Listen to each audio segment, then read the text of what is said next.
La historia del espionaje. Episodio 3.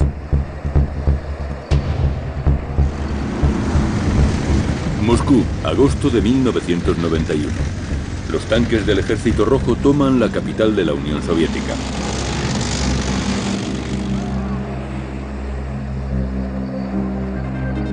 Un grupo de comunistas, entre ellos el jefe del servicio secreto, Khrushchev, han planeado un golpe de Estado contra el presidente Gorbachev y sus políticas reformistas.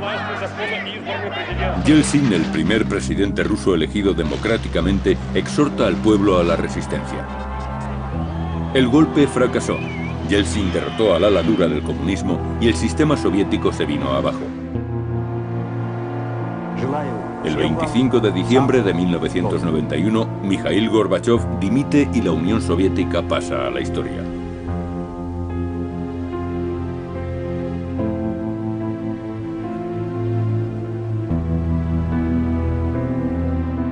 La bandera roja que ondeaba sobre el Kremlin fue retirada.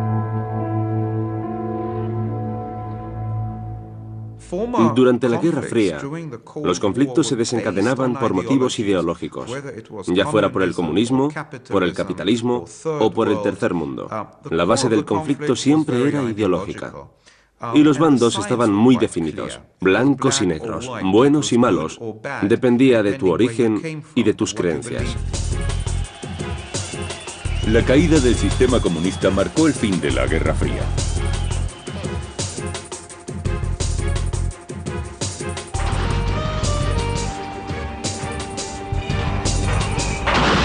Las armas que ya no se necesitaban fueron destruidas. Pero ¿qué supuso el fin de la Guerra Fría para los servicios secretos, para los espías del bando oriental y del occidental? ¿Qué tareas desempeñarían ahora?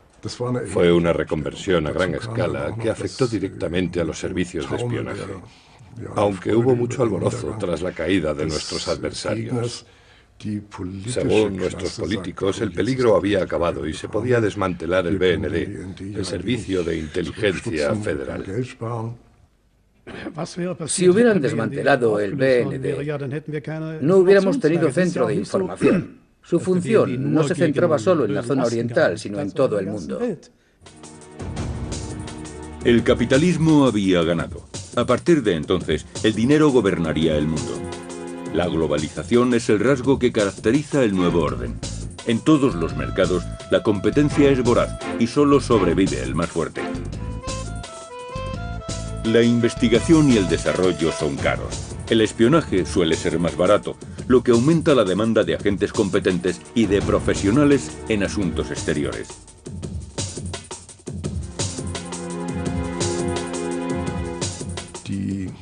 Los miembros del KGB, por ejemplo, eran un grupo de élite dentro de la Unión Soviética.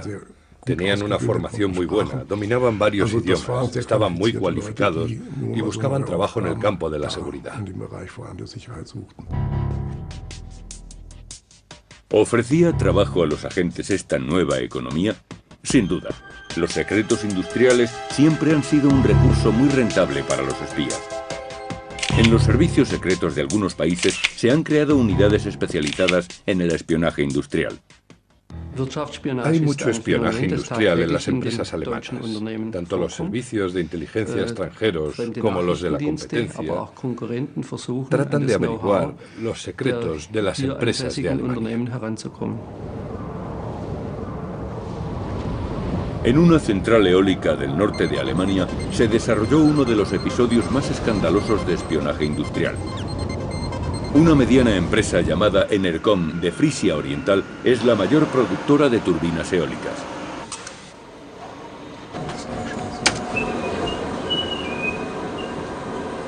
En 1994, Enercon iba a exportar sus turbinas eólicas a Texas, afianzándose así en el mercado estadounidense.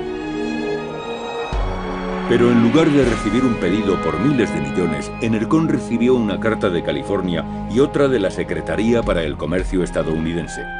Les acusaban de infringir los derechos de patente.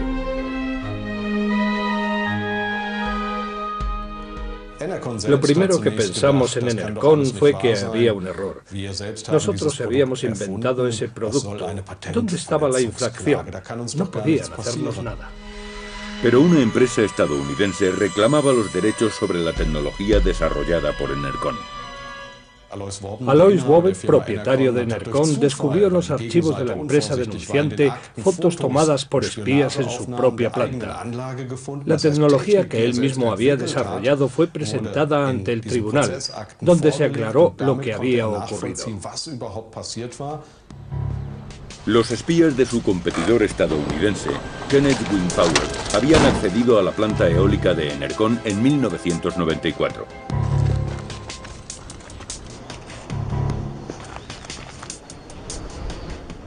Habían fotografiado todos los datos que les interesaban. La turbina eólica E40 de Enercon estaba mucho más avanzada que la de la competencia. Las ventas eran muy altas. Habían vendido unas 1.650 unidades.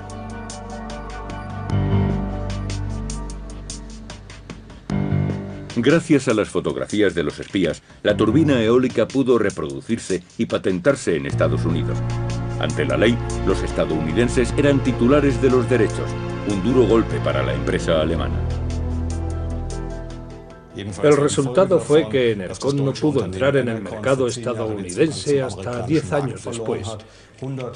No podían pagar a los 100 trabajadores adicionales que iban a contratar y perdieron mucho dinero. Pero no siempre se trata de casos de apropiación de tecnología. Con el apoyo del canciller federal Gerhard Schröder, el consorcio Transrapid vendió su tren de alta velocidad a China. Los planos se entregaron junto con el tren y los chinos no tardaron mucho en sacar su propia versión.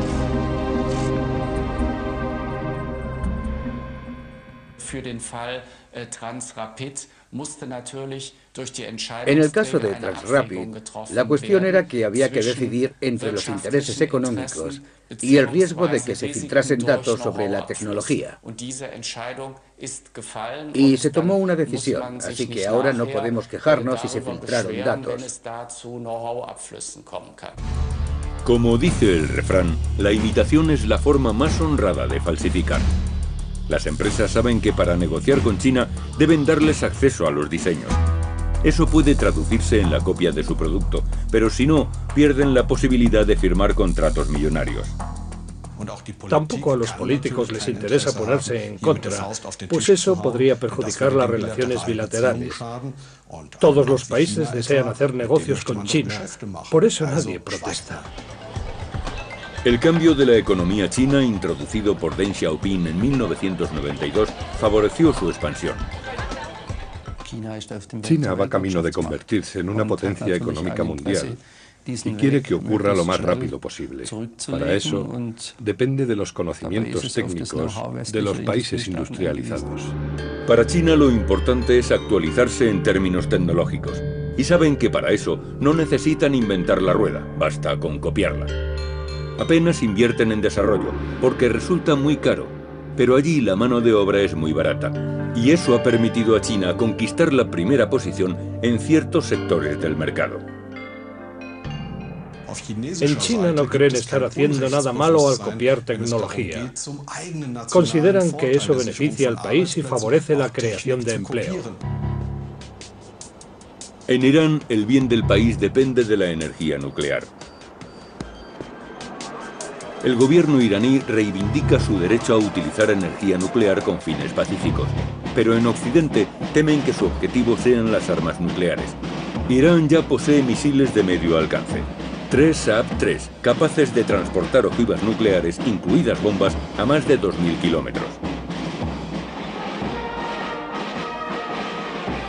Los iraníes eludían la supervisión de la Autoridad Internacional para la Energía Nuclear y obtenían materiales e información de Pakistán ilegalmente. Occidente trataba de impedirlo por medios diplomáticos y recurriendo a los servicios de inteligencia. Viena. En el año 2000, un científico nuclear ruso se encontraba en una misión secreta para la CIA. Su maletín contenía planos confidenciales para la construcción de un detonador de bombas nucleares.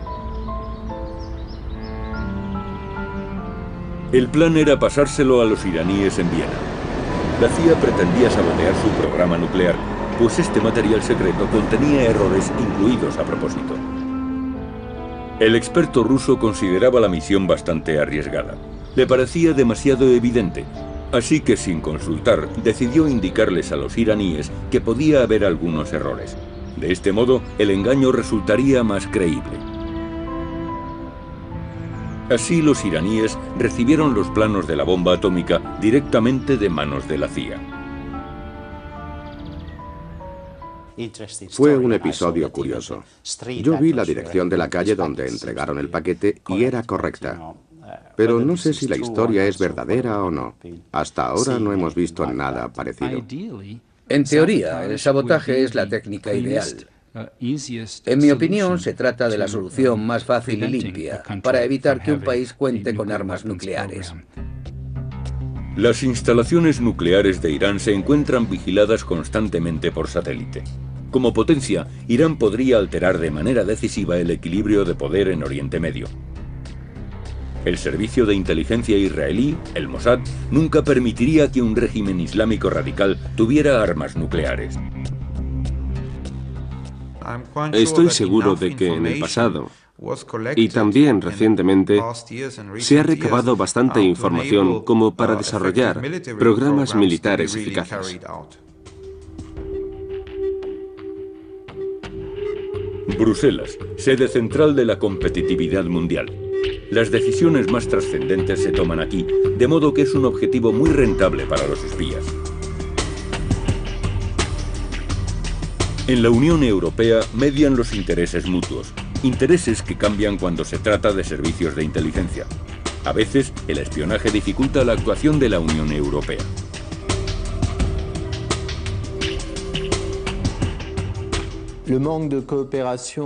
La falta de cooperación entre los servicios de inteligencia europeos genera considerables problemas en el campo económico.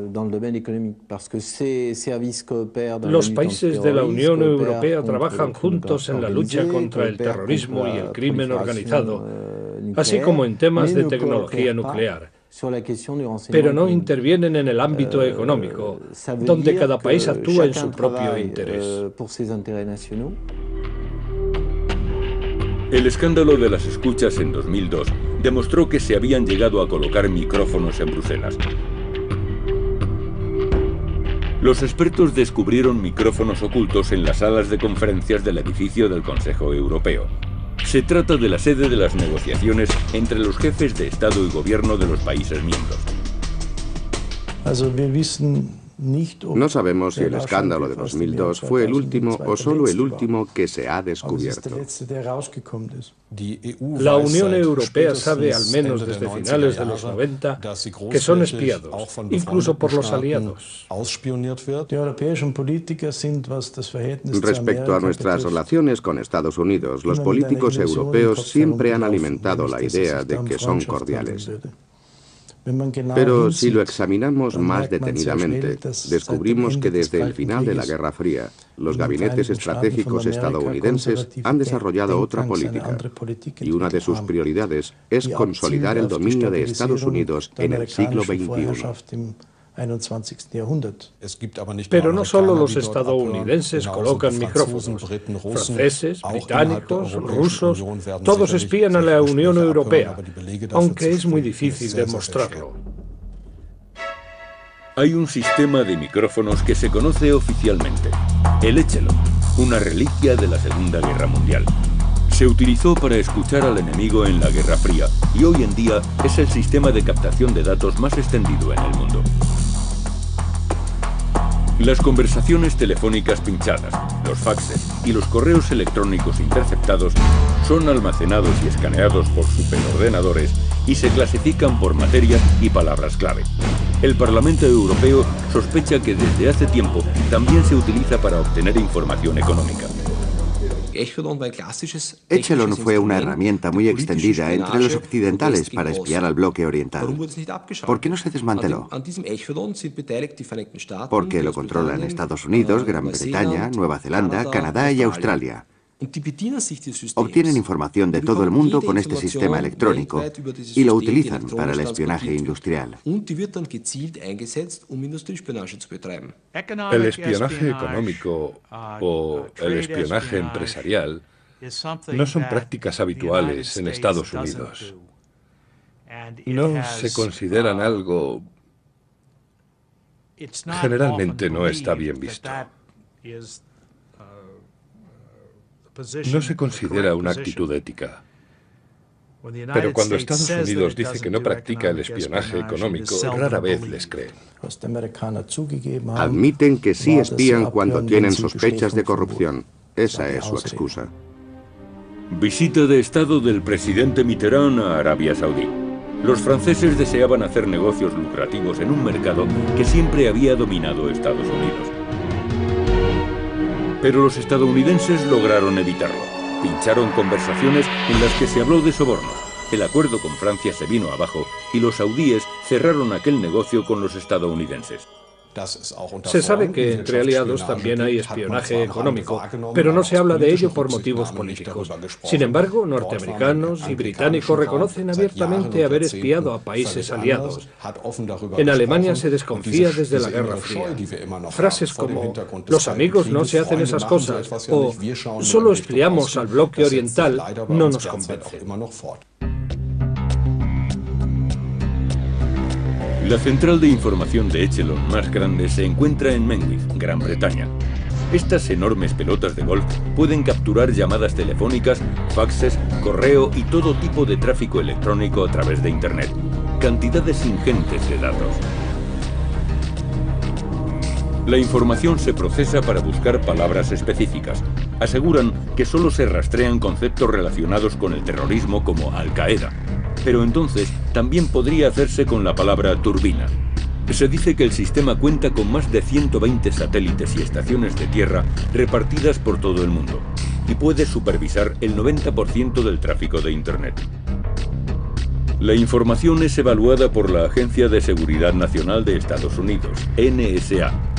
Con sus 38.000 empleados, la NSA es el servicio de inteligencia más grande del mundo. En sus cuarteles generales, en Fort Meade, se recogen y analizan los datos.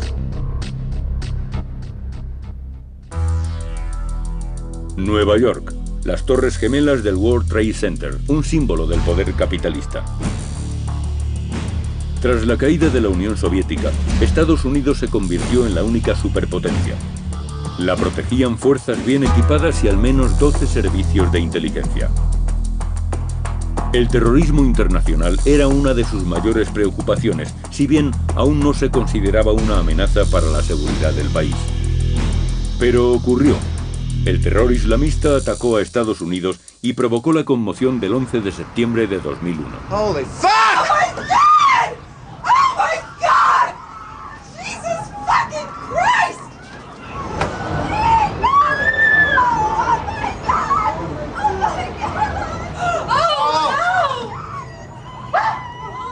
Los servicios de inteligencia no se tomaron en serio la amenaza del terrorismo islámico.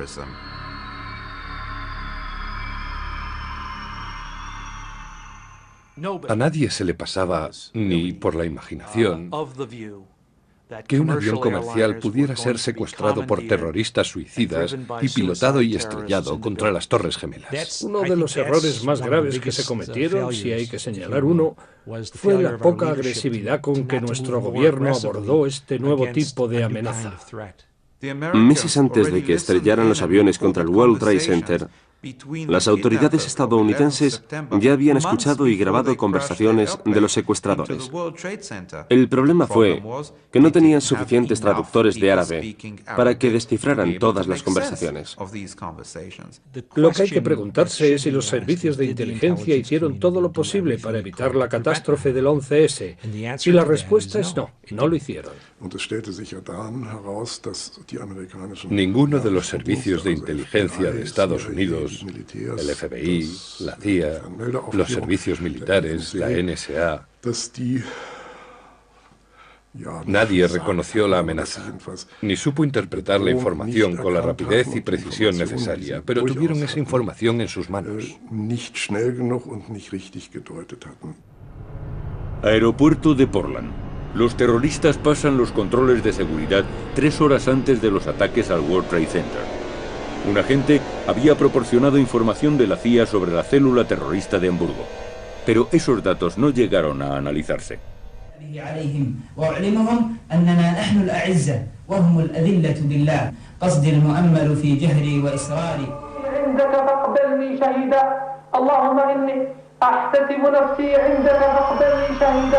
La Casa Blanca tuvo que reaccionar.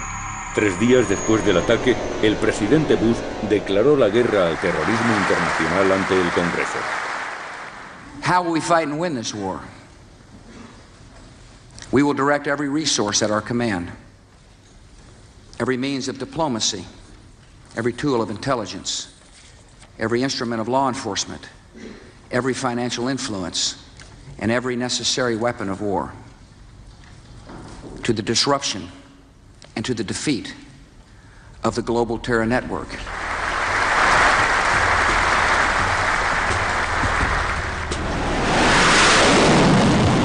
La primera respuesta militar tras el 11 de septiembre fue un ataque aéreo sobre Kabul. Según la información de los servicios de inteligencia, Afganistán era el centro neurálgico de Al-Qaeda y el refugio de Osama Bin Laden. Bush le hacía directamente responsable de los atentados y exigió su extradición incondicional. El avión teledirigido no tripulado Predator se utilizó por primera vez en Afganistán. Bush perseguía a Bin Laden con armamento de alta tecnología. Desde luego existe el peligro de que los servicios de inteligencia se conviertan en un instrumento militar. En Estados Unidos, el Pentágono controla el 80% del presupuesto de los servicios de inteligencia. El 25 de octubre de 2001, por medio de una ley federal llamada Ley Patriota, el Congreso concedía al presidente poderes para unir y reforzar Estados Unidos, proporcionando las herramientas adecuadas para interceptar e impedir el terrorismo. Esa ley le daba más poder a nivel interior, pero contemplaba restricciones considerables a los derechos civiles.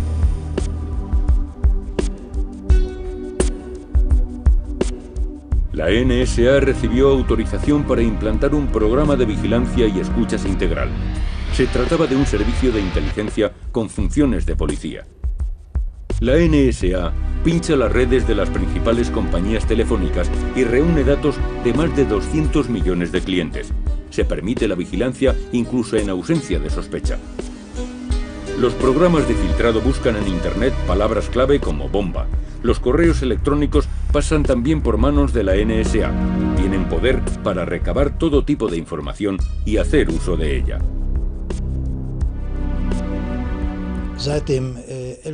Desde el 11 de septiembre de 2001, las autoridades estadounidenses viven en alerta y utilizarán todos los medios disponibles, por dudosa que sea su legitimidad. Tratan de obtener información sobre organizaciones terroristas y sus posibles operaciones.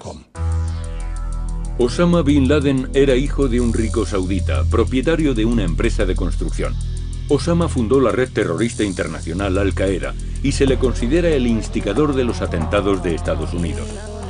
En Afganistán, trabajó con fundamentalistas talibán y organizó campamentos de entrenamiento para los combatientes de la guerrilla. En las escuelas coránicas, los niños aprenden que fe y lucha son la misma cosa. Tras el éxito del ataque militar estadounidense sobre Afganistán y el régimen de los talibán, Osama Bin Laden escapó por la inaccesible frontera montañosa que separa Afganistán y Pakistán. Por avanzados que sean los métodos con los que se sigue su rastro, hasta ahora la búsqueda ha sido infructuosa. Si sabes dónde mirar, entonces los medios técnicos pueden ser útiles. Pero si la persona o el grupo al que se busca se esconde en un lugar favorecido por el paisaje y proporcionado por las personas de la región, la tarea se complica considerablemente. El servicio de inteligencia pakistaní ha intervenido en su favor, por supuesto. Aparte de que muchos de sus miembros han tratado de proteger a Bin Laden porque cooperaron con ellos durante muchos años. Estas relaciones también están marcadas por la amistad y la confianza. El fenómeno terrorista ha tomado un cariz tan complejo que, más que como director de operaciones, la importancia de Bin Laden radica en su papel como líder intelectual. El mundo árabe siempre se ha sentido amenazado por Occidente. Por ese motivo, Osama Bin Laden trazó una estrategia de demostración de poder. Se ha convertido en un símbolo de la lucha contra los infieles.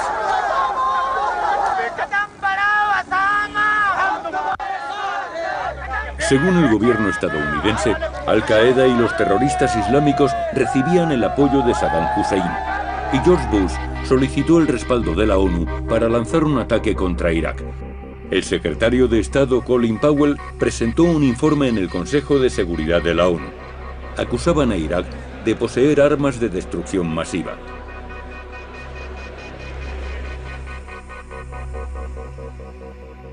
We have diagrammed what our sources reported about these mobile facilities. Here you see both truck and rail car mounted mobile factories. The description our sources gave us of the technical features required by such facilities are highly detailed and extremely accurate. Let's look at one. Ahora sabemos que en Irak no había armas de destrucción masiva y tampoco respaldaban a Al-Qaeda. Yo estaba a cargo del equipo que revisaba la información de la inteligencia estadounidense. Nos centrábamos en las conexiones entre Saddam Hussein y Al-Qaeda. Revisamos 10 años de material, unas 75.000 páginas de información y no hallamos ninguna conexión en absoluto. Saddam Hussein creía estar rodeado por agentes de la CIA, que sabrían que no poseía armas de destrucción masiva ni estaba relacionado con Al-Qaeda. Pero en realidad no había agentes de la CIA en Bagdad. A finales de marzo de 2003, los estadounidenses y sus aliados, la Coalición de la Voluntad, atacaron Irak. La invasión de las tropas estadounidenses y británicas llegó acompañada de un bombardeo aéreo masivo, en particular contra la sede del gobierno en Bagdad. Las fuerzas iraquíes se rindieron apenas un mes después y los vencedores ocuparon la ciudad.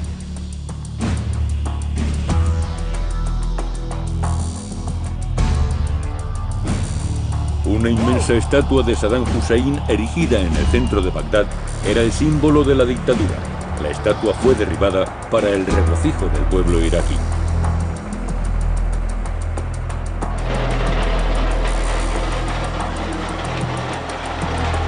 En el discurso que pronunció en un portaaviones, el presidente George Bush, comandante en jefe de las fuerzas aéreas, declaró Irak liberado.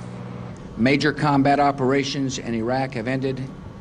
In the Battle of Iraq, the United States and our allies have prevailed.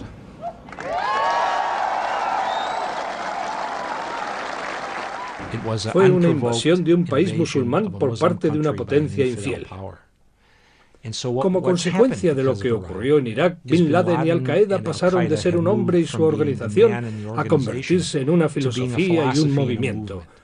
Su trascendencia sobrevivirá al propio Bin Laden y Al-Qaeda y seguirá ganando adeptos en el futuro. En Irak aún no se ha implantado la paz. Los atentados sacuden el país casi a diario.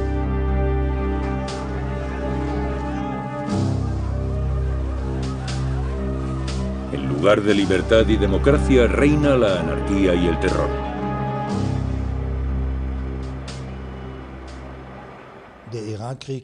Durante la guerra, Irak fue un campo de batalla mundial. Aquella situación intensificó la ira de la militancia terrorista islamista.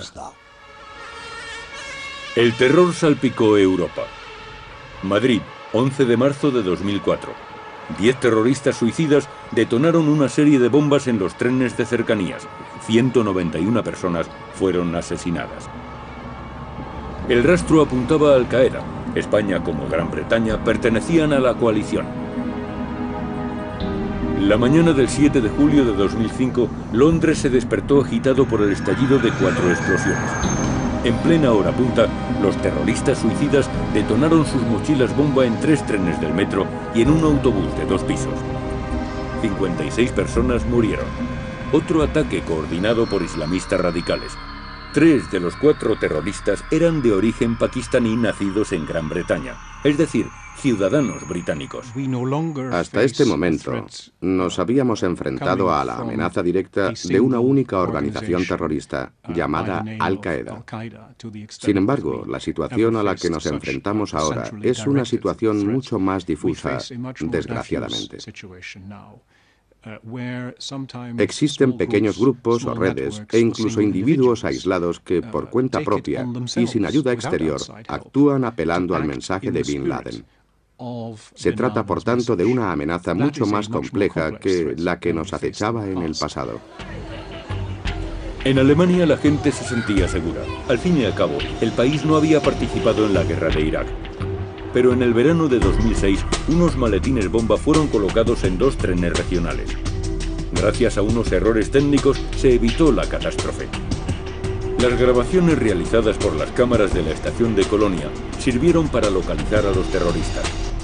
Las imágenes mostraban a 2 hombres de rasgos árabes subiendo por las escaleras mecánicas a los andenes. Tras identificarlos, los arrestaron.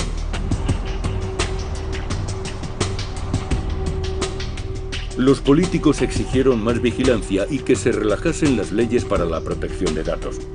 Pero el miedo a una sociedad transparente movilizó a los defensores de los derechos civiles. Las redes de datos, el reconocimiento facial y las técnicas de búsqueda por ordenador facilitan considerablemente el seguimiento de los sospechosos.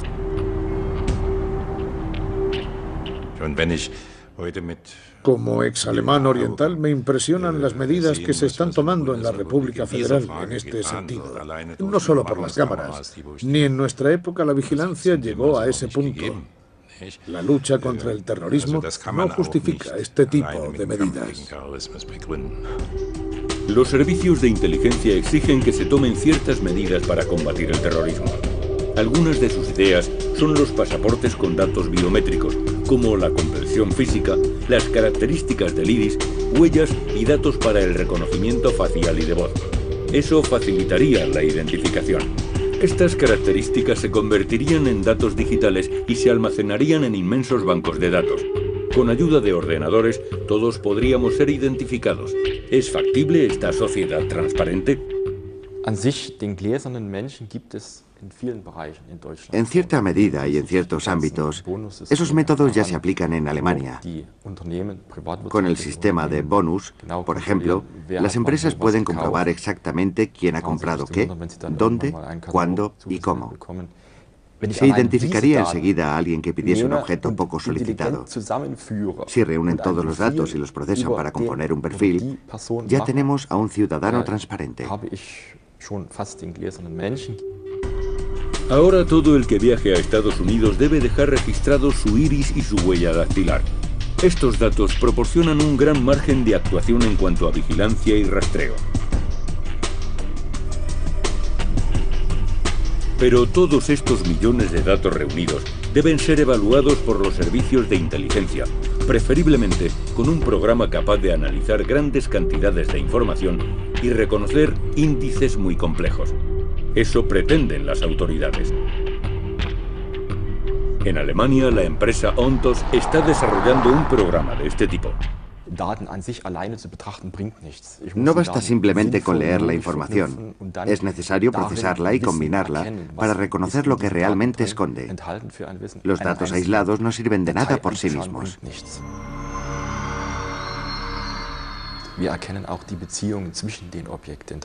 Buscamos las conexiones entre elementos determinados. Por ejemplo, la relación entre 2 personas o 2 empresas. La relación entre una persona y una empresa. Los documentos aislados no nos permiten establecer esas conexiones. Necesitamos miles de datos para interpretar la información contenida en ellos. Los datos masivos se entrelazan y se parte de sospechas iniciales. Por ejemplo, estudiantes árabes con parientes en Estados Unidos que han recibido transferencias de dinero de organizaciones dudosas. A partir de ahí se inician investigaciones para buscar pruebas concretas. Una solución de software de la que actualmente también dispone el gobierno alemán. Tiene un propósito muy específico que no es el de intercambiar información. Se trata de hacer lo posible para contribuir al reconocimiento temprano de un ataque inminente. Necesitamos entender las estructuras que pueden llevar a una situación de peligro. Debemos ser capaces de analizarlas para llegar a conocerlas en profundidad. Es posible llegar a este fin con medios técnicos y humanos. Por eso los servicios de inteligencia y de policía trabajan juntos. Sus funciones y oficinas se mantienen separadas, pero en este ámbito determinado trabajan juntos.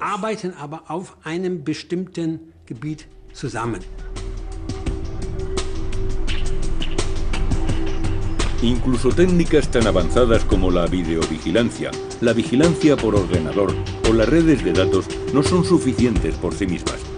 Es imprescindible que los agentes se infiltren en círculos sospechosos. Necesito agentes infiltrados en el entorno de las células terroristas. Agentes que hablen su idioma, que tengan el mismo aspecto y que vivan según sus costumbres. Puede que sea difícil, pero eso no debe convertirse en un obstáculo para nosotros. Pero en el mundo de los islamistas radicales, los métodos de infiltración que suelen utilizarse no son suficientes. Los servicios de inteligencia como el BND deben idear nuevas estrategias.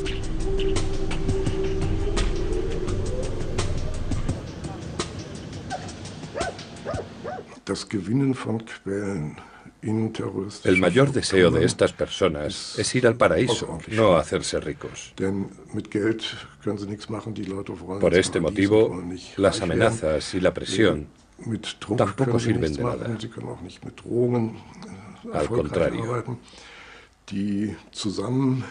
los vínculos entre los grupos terroristas suelen ser muy estrechos. Son vínculos tribales o familiares, o vínculos que se forman colaborando en misiones. Por eso es extremadamente complicado encontrar a alguien dispuesto a trabajar para un servicio de inteligencia occidental.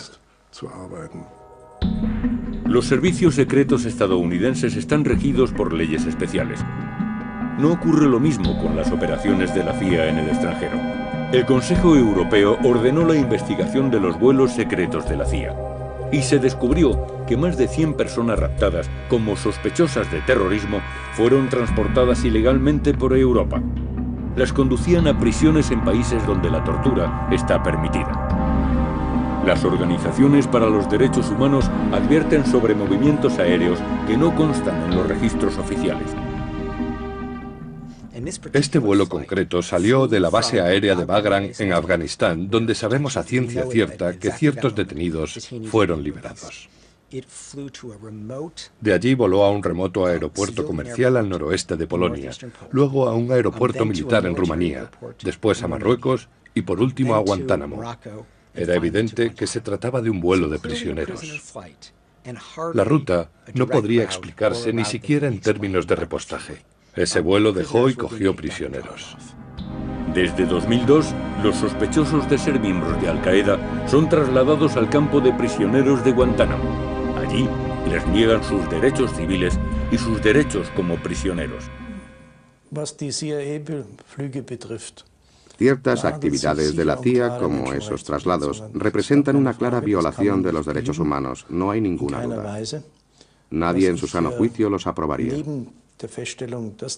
Son inmorales, utilizan el secuestro. Pero lo más preocupante es el descaro con que se realizan estas detenciones y traslados por el territorio europeo.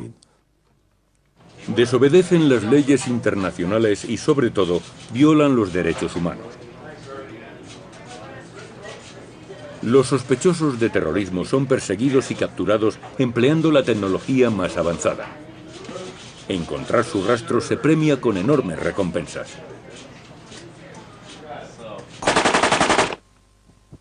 El principal terrorista jordano, Musab al-Zarqawi, coordinaba la red de Al-Qaeda en Irak. El extremista suní era uno de los terroristas más perseguidos por los servicios de inteligencia estadounidenses y sus aliados. Su captura se pagaba con 25 millones de dólares. Después de analizar en profundidad el paisaje, gracias a un vídeo, los servicios de inteligencia jordanos lograron ubicar con bastante precisión el escondite de Zarqawi. As you observe the target here, there was a flight of 2 F-16s from the United States Air Force. They have now been told where the target is. They have identified it. The lead aircraft is going to engage it here momentarily with a 500-pound bomb on the target.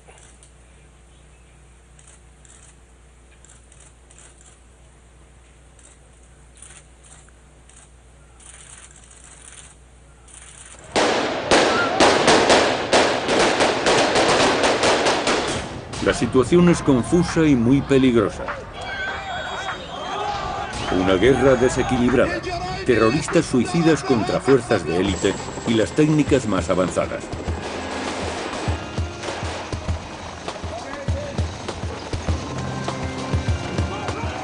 Los expertos advierten del peligro de confiar demasiado en las nuevas tecnologías. Lo verdaderamente fiable es la fuente humana. Es el único modo de obtener información real. Desgraciadamente, el factor humano ha sido relegado a un segundo plano. La tecnología nos impresiona e infravaloramos los servicios de la gente, salvo para funciones humanitarias. En mi opinión, las personas son imprescindibles. Al final, lo que nos preguntamos es qué es lo que mueve a las personas, qué les motiva, cómo piensan. Y para averiguarlo es necesario el elemento humano. Los políticos no lo conciben. Opinan que invirtiendo en nuevas tecnologías de inteligencia como satélites, ordenadores, dispositivos de escuchas Echelon, pueden combatir mejor el terrorismo. En mi opinión, están equivocados. No son las máquinas, sino las personas las que hacen el trabajo. El trabajo de inteligencia empieza y termina en los seres humanos.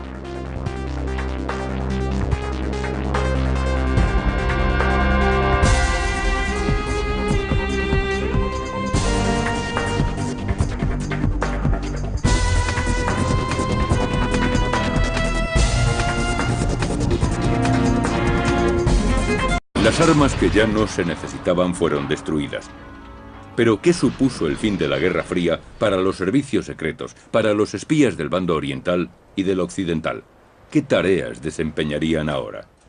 Fue una reconversión a gran escala que afectó directamente a los servicios de espionaje. Aunque hubo mucho alborozo tras la caída de nuestros adversarios. Según nuestros políticos, el peligro había acabado y se podía desmantelar el BND, el Servicio de Inteligencia Federal. Si hubieran desmantelado el BND, no hubiéramos tenido centro de información. Su función no se centraba solo en la zona oriental, sino en todo el mundo. El capitalismo había ganado. A partir de entonces, el dinero gobernaría el mundo. La globalización es el rasgo que caracteriza el nuevo orden. En todos los mercados, la competencia es voraz y solo sobrevive el más fuerte. La investigación y el desarrollo son caros. El espionaje soviético se vino abajo. El 25 de diciembre de 1991, Mikhail Gorbachev dimite y la Unión Soviética pasa a la historia.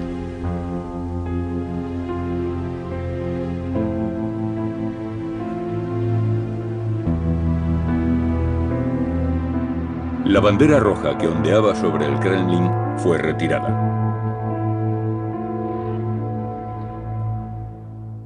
Durante la Guerra Fría, los conflictos se desencadenaban por motivos ideológicos, ya fuera por el comunismo, por el capitalismo o por el tercer mundo.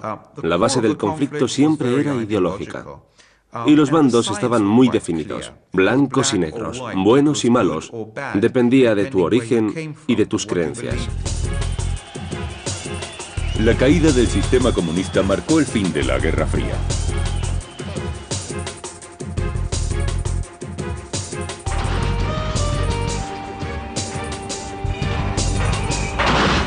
ser más barato, lo que aumenta la demanda de agentes competentes y de profesionales en asuntos exteriores.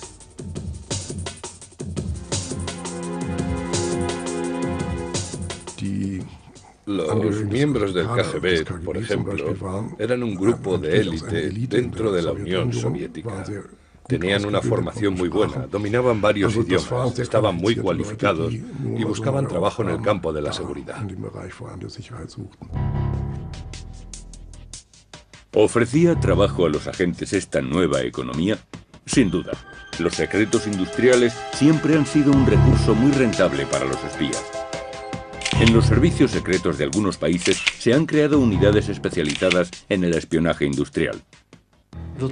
Hay mucho espionaje industrial en las empresas alemanas. Tanto los servicios de inteligencia extranjeros como los de la competencia tratan de averiguar los secretos de las empresas de Alemania. En una central eólica del norte de Alemania se desarrolló uno de los episodios más escandalosos de espionaje industrial. Una mediana empresa llamada Enercon de Frisia Oriental es la mayor productora de turbinas eólicas.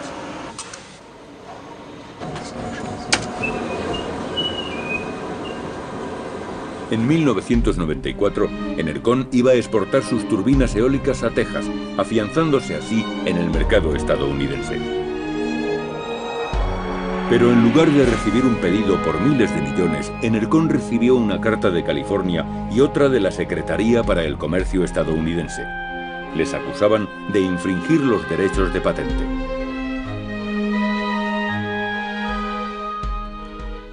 Lo primero que pensamos en Enercon fue que había un error. Nosotros habíamos inventado ese producto. ¿Dónde estaba la infracción? No podían hacernos nada. Pero una empresa estadounidense reclamaba los derechos sobre la tecnología desarrollada por Enercon.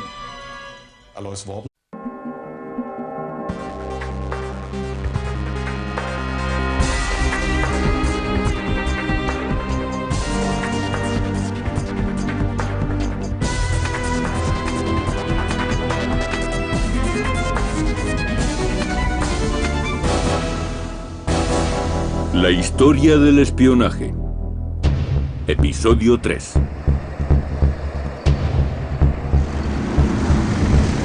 Moscú, agosto de 1991. Los tanques del Ejército Rojo toman la capital de la Unión Soviética.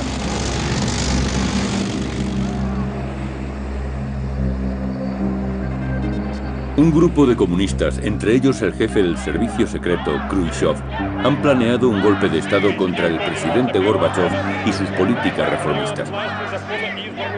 Yeltsin, el primer presidente ruso elegido democráticamente, exhorta al pueblo a la resistencia. El golpe fracasó.